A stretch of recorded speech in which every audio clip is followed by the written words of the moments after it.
Today, I'm going to be beating Terraria's Master Mode, but with a twist. I added the trading card game mod to Terraria, which turns every single fight into a TCG match. Meaning we won't use armor, weapons, or any accessories because everything is done with these cards. My goal is to beat every single boss, but since this mod throws everything you know about Terraria in the trash, it's going to be a really interesting way to play the game. So will I be able to beat the final boss, or can I even make it past King Slime? If we're going to beat all the bosses, then we have to know how to use the cards. When talking to an NPC, you can challenge them to a duel, bringing up this battle menu. You're given 5 random cards from your deck, which can be deposited into these 6 slots. The front line is your offense and the back line is your defense. When placing cards in your defense slot, it can often let you use boosts that affect your offense slot. These bonuses can be things like extra damage or extra HP, with the HP being reduced by the amount of damage you take. Damage can also be reduced by having a bonus stat called defense. Defense, however, won't be utilized that much until later in the video, so we don't have to worry about that quite yet. Each of the 100 cards in this mod has its own stats and its own effects, like zombies being able to evolve into wraiths or potions being able to heal you. Each of these abilities costs mana. Mana can only be regained by using special cards or just waiting for your next turn. And the only way to win is by defeating 4 of an opponent's cards, taking down 1 HP per card. And with all the basics covered, I think it's time to start the challenge. As soon as I load in, I head straight to the guide so I could start my first duel. And I had no clue at all what I was doing, so I placed random shit on the table, hoping it would actually do something. And yeah, it sure did. Oh, I won! Yeah, I won! Let's go! I got a hard pack. Okay.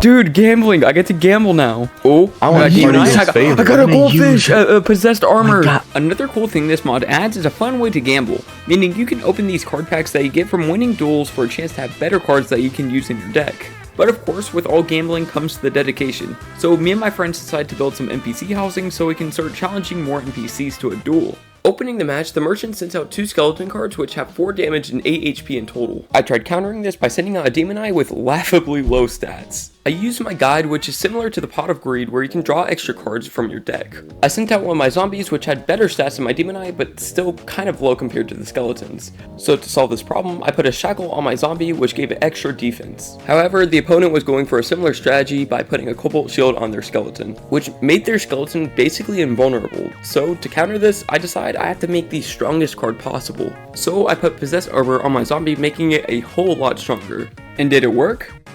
No. The premature death of my demon eye pushed me to send out my strongest card, the bunny.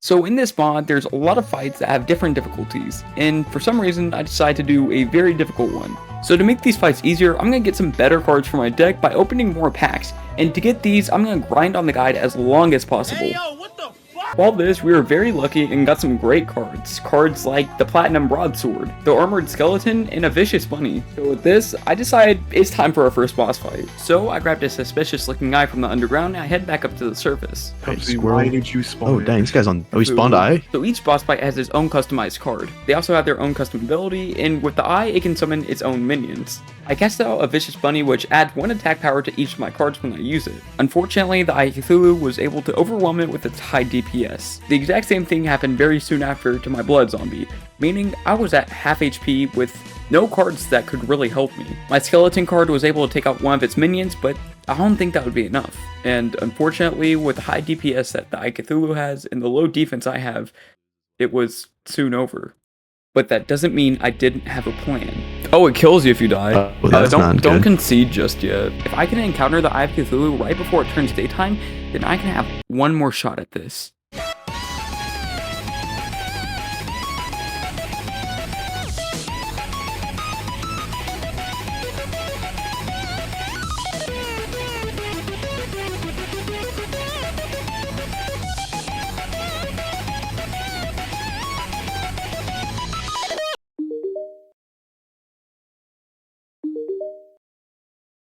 I win! I think he might have won. It's the type of thing, man. You're gonna be psyched after you're done with it. Luckily for us, once you beat a boss fight, they drop their corresponding card, and they just so happen to be really good. So with 1 out of the 6 total duels we'll be doing today completed, it's time to head on to the second boss. But before we can do that, we have to get prepared with some better accessories and some better weapons. I mean, if we're going to be beating boss fights, we have to at least be able to get to them first. I challenged the merchant to a duel, and with the high power cards I have against his really weak cards, I easily sweeped him. This gave me some access to some new packs, and I actually got some stuff I don't have yet. So with my newfound power, me and my friends decided to go fight our next boss fight, and we were kind of stuck between Queen Bee and the Brand Cthulhu, so we gave a chance at both of them. We decided to go for the Brand Cthulhu first because that just seemed like the obvious choice considering it's the easiest boss in Terraria, but we forgot that this mod turns the entire game on its head. Oh no, I'm so dead. I'm so unbelievably dead. There we go. Yeah. Brain is actually really hard. Sounds like you might need to play the game more. Brain is really difficult. Yeah, I lost. Okay. Forfeited their soul to Brain of Cthulhu in a card I game. did not do that. That sounds like a normal, casual thing to do. So, with the Brand Cthulhu single-handedly wiping our entire group, we decided to go for the other option of fighting Queen Bee. So we had our first encounter at the jungle, and I found a beehive. I broke into it, summoned the Queen Bee, and died before I could initiate the fight. But my really bad gameplay didn't go to a complete waste because B-Cube was able to get into the fight, meaning if I get back to the jungle fast enough, I'll be able to re-encounter the Queen Bee and actually have a chance at defeating her. The only issue with this is it would be impossible for me to get back there on foot. So my goal is to find a wormhole potion and teleport to B-Cubed. And the best way of doing that is digging underground and breaking any pots I come across. Oh dude, wait, I'm coming, I found a wormhole. Don't move. I'm fighting, let's go.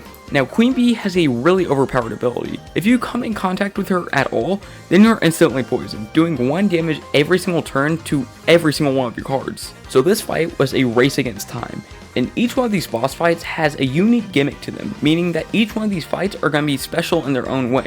It was down to the wire with one of my cards having 4 HP and being poisoned. However, it was just strong enough to take out the Queen Bee's turtle. Wait.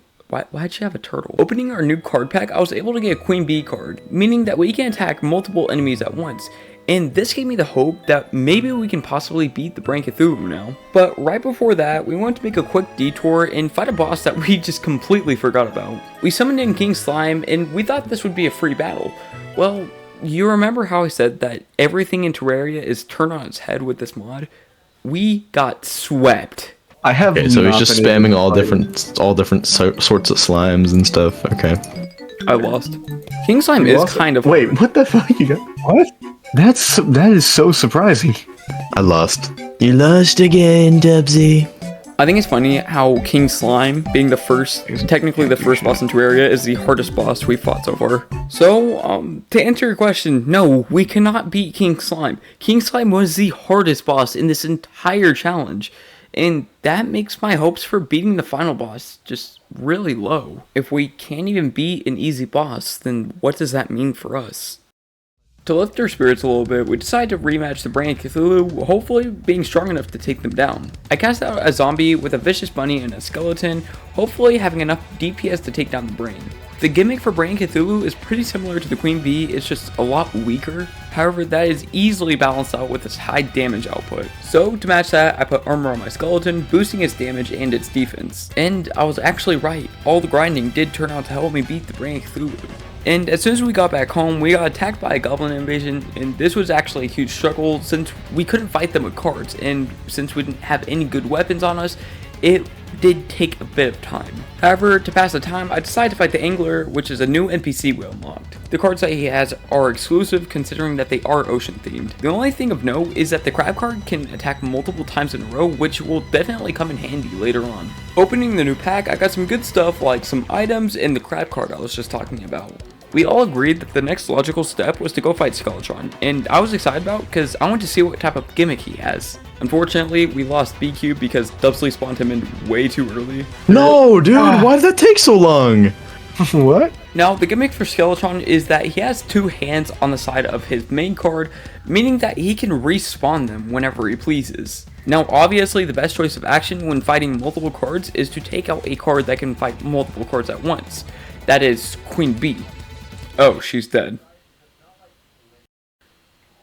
Now, with me having 1 HP and no cards on the field, I'm obviously gonna lose, right?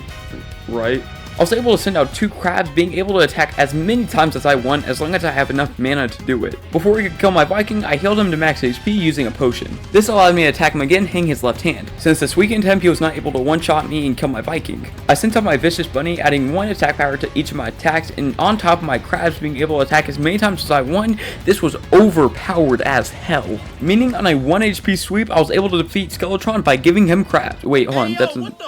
We headed into the dungeon, and there really wasn't anything that we could get from there, not even the mechanics sold any cards that we could use, or a fight that we could take interest in. So after challenging all bosses but one, we made our final deck, and it was time to fight the Wall of Flesh. So me and my friends went all the way down to hell to challenge the Wall of Flesh, and hopefully being able to beat it really soon. And that's what happened, right? The Wall of Flesh's gimmick is after each turn, he gets more and more damage, meaning after 3 moves, he can one-shot any of your cards. So it's over if you don't beat him fast enough. Meaning you need the perfect deck. You need to beat every boss. You need to challenge every NPC just to have the hope of beating the Wall of Flesh. And after time and time and time and time and time again, it just wasn't enough. Because on top of everything, having the perfect cards, the perfect deck, the perfect setup, you need just the perfect amount of luck to get the cards you need. And as soon as you kill that center card, it's finally over, and you can go home.